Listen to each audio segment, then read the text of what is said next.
Joe, I think we can agree on one thing. I bet you'll agree with me on this finally.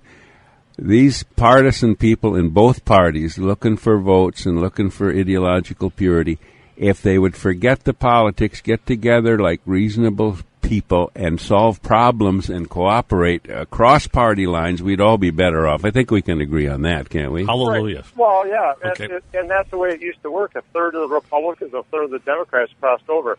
Now, if you're a Republican and you cross over, the Tea Party goes after you. You're out no matter how good. And if you're a Democrat and cross over, Harry Reid and Nancy Pelosi and the president. It is the same story. Jim Walz is the one that crossed over, and he actually got reelected.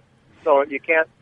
He comes from a fairly competitive district. There are a lot of other districts where that is not the case, and any time, and I will, Tom, I've raked you over the coals on this before. It is a two-sided coin here. You have both parties playing dirty politics, and you have both parties routing the moderates out of the seats of power in this country, and you have more and more people on the extremes who are holding the seats and calling the shots, and that is why we have gridlock. Right, and the caucus system contributes to that.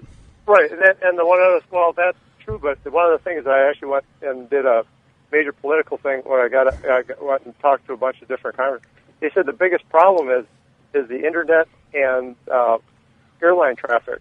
People do not live in Washington as in Congress anymore. They'd stay over there, and their wives would cook out and do all this stuff. Yep. Now you look at the Iowa. They fly home every week. They fly to work and back and forth every week across the country.